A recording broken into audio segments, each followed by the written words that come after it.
Shalom, salam sejahtera dalam kasih Kristus, Bapak Ibu, Saudara yang saya kasih Tuhan. Pada hari ini kita memperingati hari kematian Tuhan, hari Jumat Agung, di mana Tuhan mati di kayu salib menebus dosa saudara dan saya. Ibu Bapak, saudara yang kasih Tuhan, sedikit saya akan sampaikan beberapa hal tentang kasih ini. Tema hari ini adalah salib, bukti daripada kasih Kristus. Pada suatu hari di musim salju, seorang pejalan kaki tiba-tiba terhenti langkahnya. Dia melihat seorang wanita yang tergeletak, tidak berpakaian, memeluk bungkusan yang begitu erat. Kemudian si pejalan kaki mendekati wanita tersebut, ternyata wanita tersebut sudah meninggal dunia, beku karena kedinginan. Kemudian dia mengambil bungkusan, dia buka satu persatu, ternyata bungkusan itu terdiri daripada pakaian daripada si wanita ini. Lembar demi lembar dia buka, dan pada akhirnya dia lihat ada bayi mungil, ternyata masih hidup. Ibu Bapak, saudara yang kasih Tuhan, kenapa ibu ini rela membuka pakaiannya? Dia inginkan bayi yang dia lahirkan hidup. Dia bungkus dengan bajunya sehingga dia mati, tetapi dia selamatkan nyawa bayinya. Ibu Bapak, saudara yang kasih Tuhan, ini membuktikan kasih yang begitu besar. Seorang ibu rela mati untuk bayinya. Ibu Bapak yang dikasih Tuhan, kita akan baca di dalam kitab Yohanes 15 ayat 13 mengatakan demikian. Tiada kasih yang lebih besar daripada seseorang yang memberikan nyawanya untuk sahabatnya. Jadi di sini mengatakan bahwa kasih yang besar itu seseorang yang memberikan nyawanya. Demikian juga Kristus rela mati. Yang hari ini kita peringati, dia rela mati untuk menebus dosa saudara dan saya. Kita ini orang berdosa, tapi Tuhan rela. Karena apa?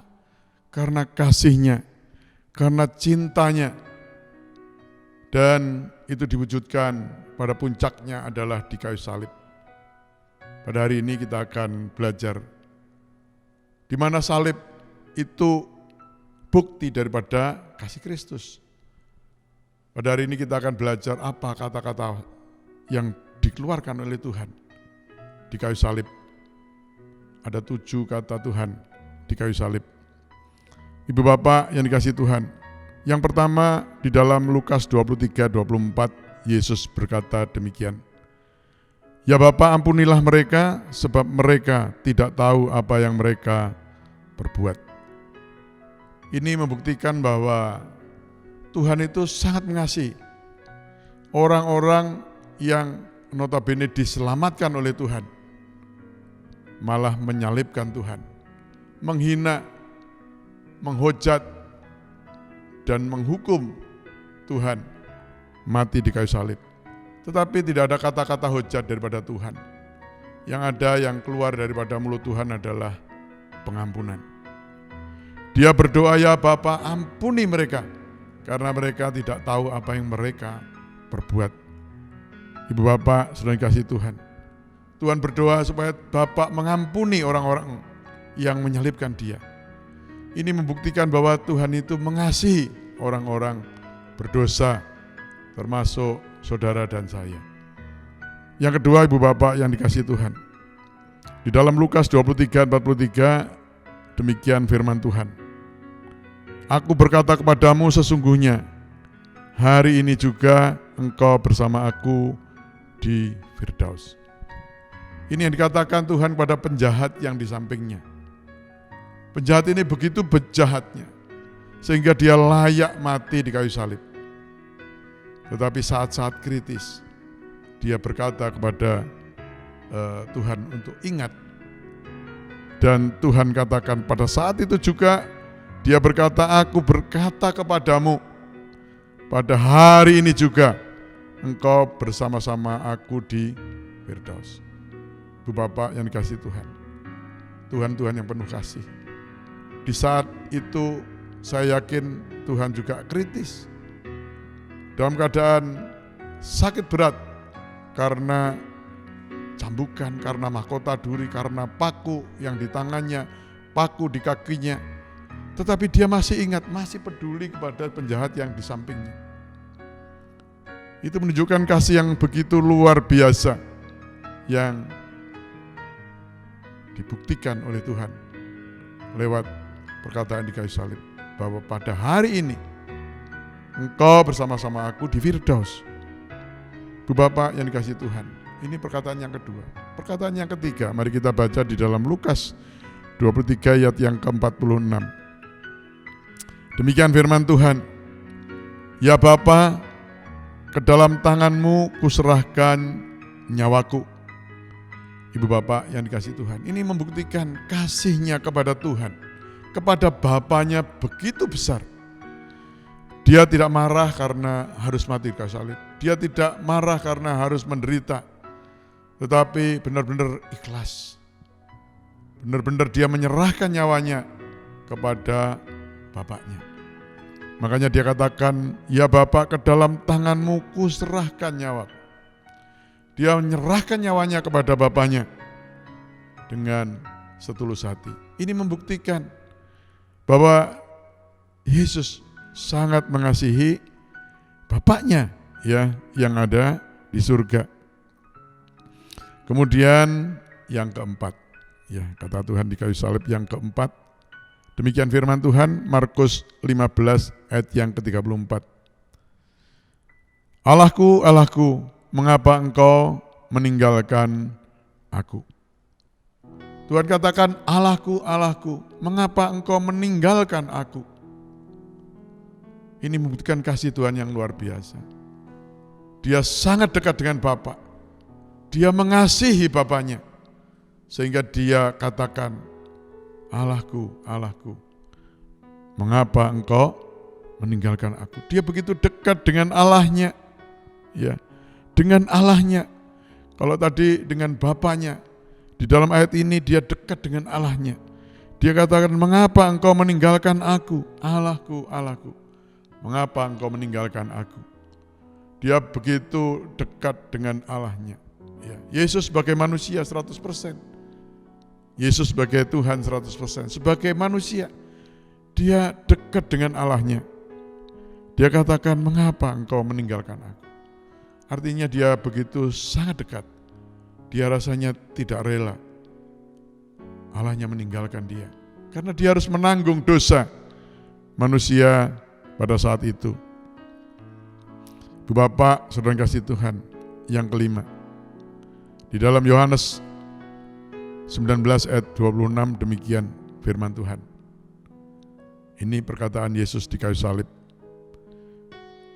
Ibu, inilah anakmu. Pada waktu itu ada Maria ibunya. Dia katakan, ibu, inilah anakmu. Ini menunjukkan kasihnya kepada orang tuanya, kepada ibunya. Dia katakan, ini anakmu. Ibu, ini anakmu.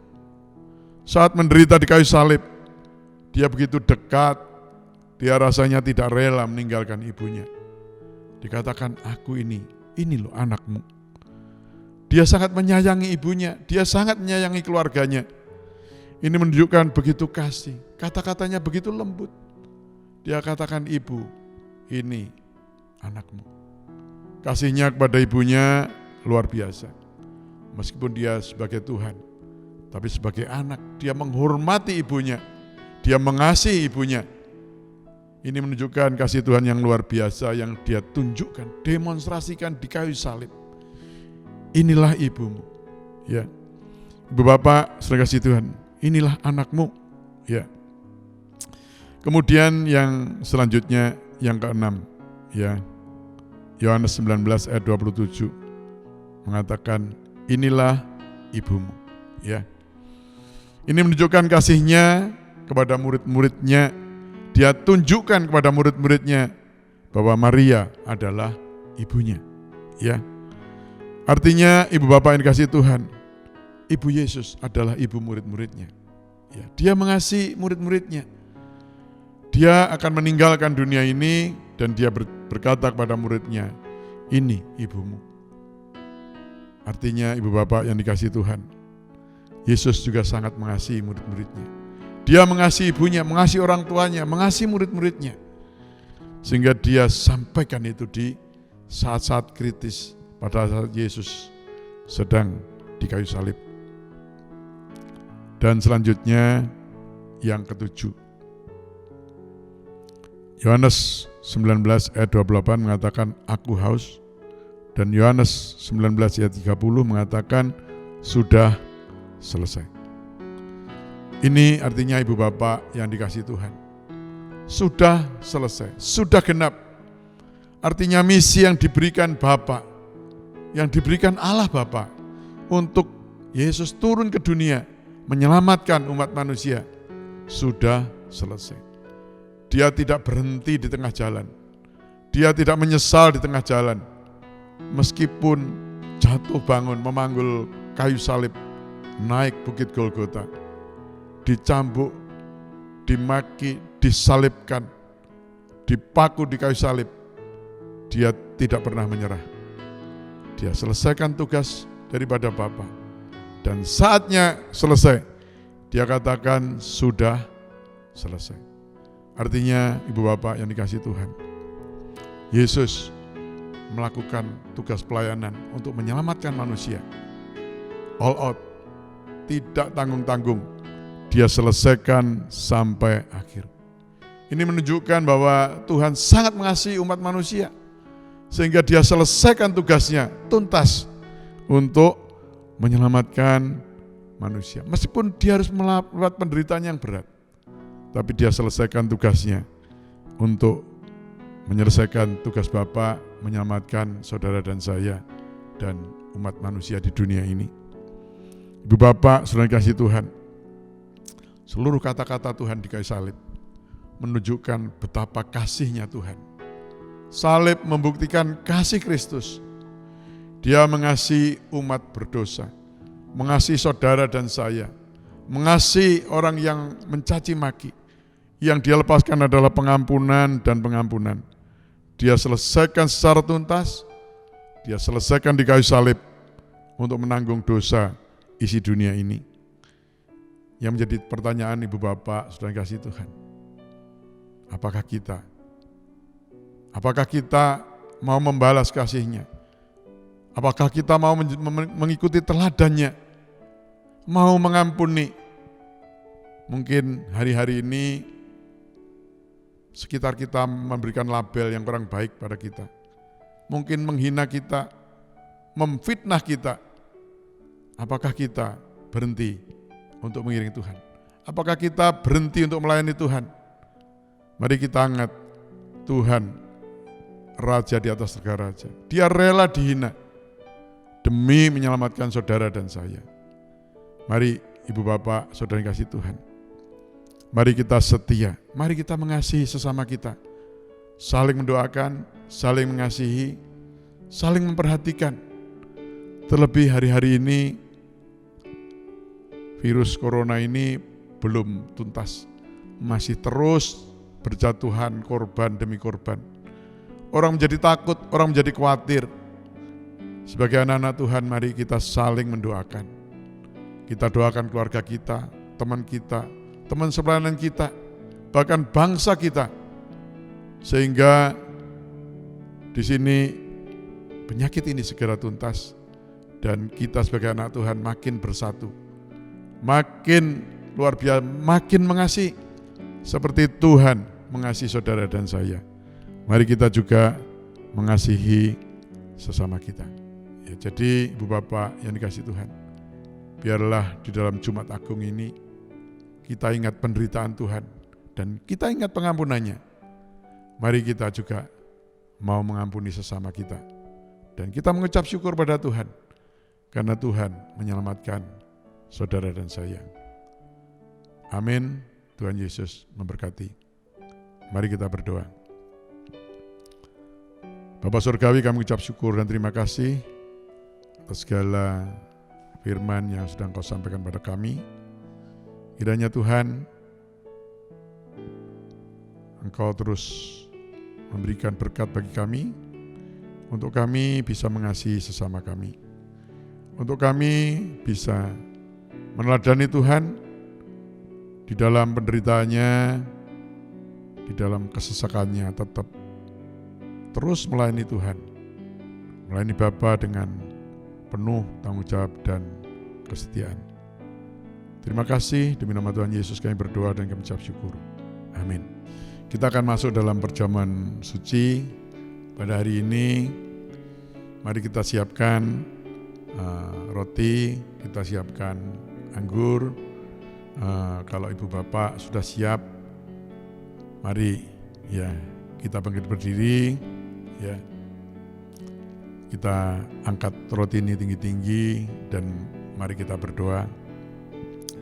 Bapa Surgawi, kami ucap syukur dan terima kasih. Firman-Mu sudah disampaikan, saatnya kami akan menikmati perjamuan kudus. Sebelum kami bersekutu dengan tubuh dan darah Kristus, sekali lagi Tuhan koreksi hati dan pikiran kami.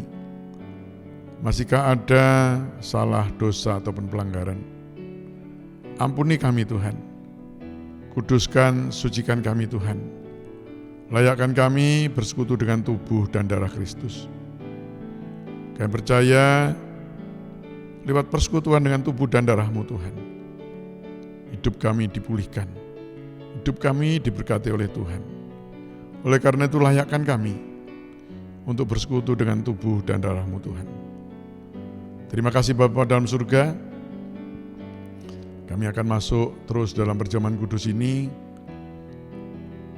Bu Bapak, saudara kasih Tuhan, saya akan bacakan firman Tuhan. Setelah bacaan firman Tuhan, kita aminkan dan kita makan dengan percaya. Demikian firman Tuhan. Sebab apa yang telah kuteruskan kepadamu telah aku terima dari Tuhan, yaitu bahwa Tuhan Yesus pada malam waktu Ia diserahkan, mengambil roti, dan sesudah itu Ia mengucap syukur atasnya. Ia memecah-pecahkannya dan berkata, "Inilah tubuhku yang diserahkan bagi kamu. Perbuatlah ini menjadi peringatan akan aku." Ibu bapak, saudara kasih Tuhan, bukankah roti yang kita pecah-pecahkan ini, bukankah ada persekutuan dengan tubuh Kristus?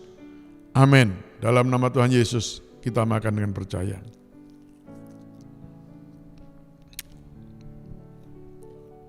Terima kasih Tuhan, terima kasih. Oh haleluya, haleluya. Terima kasih Tuhan, terima kasih. Terima kasih Tuhan, haleluya, haleluya. Terima kasih atas kasih-Mu Tuhan. Kau rela mati di kayu salib. Terima kasih, Kau sangat mengasihi kami. Terima kasih Bapa dalam surga. Sekarang Ibu Bapak yang kasih Tuhan, mari kita angkat cawan minuman lebih tinggi dari kepala kita. Inilah darah Kristus, inilah darah anak domba Tuhan yang tercurah di Golgota, menanggung dosa saudara dan saya. Saya akan bacakan firman Tuhan, setelah bacaan firman Tuhan kita aminkan dan kita minum dengan percaya. Demikian firman Tuhan. Demikian juga Ia mengambil cawan sesudah makan lalu berkata, "Cawan ini adalah perjanjian baru yang dimeteraikan oleh darahku. Perbuatlah ini setiap kali kamu meminumnya, menjadi peringatan akan aku. Sebab setiap kali kamu makan roti ini dan minum cawan ini, kamu memberitakan kematian Tuhan sampai Ia datang." Bu Bapak, saudara kasih Tuhan, bukankah cawan minuman yang atasnya kita naikkan syukur ini, bukankah ada persekutuan dengan darah Kristus? Amin. Dalam nama Tuhan Yesus kita minum dengan percaya. Oh haleluya, haleluya. Haleluya, haleluya, haleluya. Mari kita sembah Tuhan. Mari kita tinggikan Tuhan. Haleluya, haleluya, haleluya, haleluya. Haleluya, haleluya, haleluya, haleluya. Terima kasih Tuhan, terima kasih Tuhan. Terima kasih Tuhan atas persoalan yang indah dengan tubuh dan darah-Mu. Hidup kami dipulihkan, hidup kami diberkati. Kami percaya kalau Yesus ada di dalam kami. Kami ada di dalam Yesus. Segala perkara Tuhan sudah tanggung. Sakit disembuhkan, susah dihiburkan. Yang kekurangan Tuhan cukupi. Terima kasih Bapa dalam surga. Kami serahkan doa kami hanya dalam nama Tuhan kami Yesus Kristus. Haleluya, amin. Kita akan akhiri ibadah Jumat Agung pada hari ini. Sekali lagi selamat Hari Jumat Agung pada Ibu Bapak. Dan mari kita akhiri dengan doa dan sekaligus doa berkat. Kita naikkan pujian, kami memuji kebesaran-Mu. Kami memuji kebesaran-Mu, ajaib Tuhan, ajaib Tuhan. Kami memuji kebesaran-Mu, ajaib Tuhan, ajaib Tuhan, ajaib Tuhan. Ajaib Tuhan.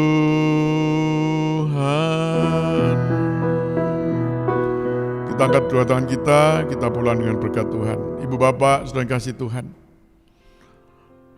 ibadah sudah selesai.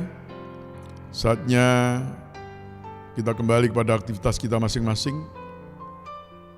Kembalilah kepada aktivitas kalian masing-masing, Ibu Bapak, dengan berkat Bapa, Putra, Roh Kudus, yaitu di dalam berkat Tuhan Yesus Kristus. Haleluya. Amin.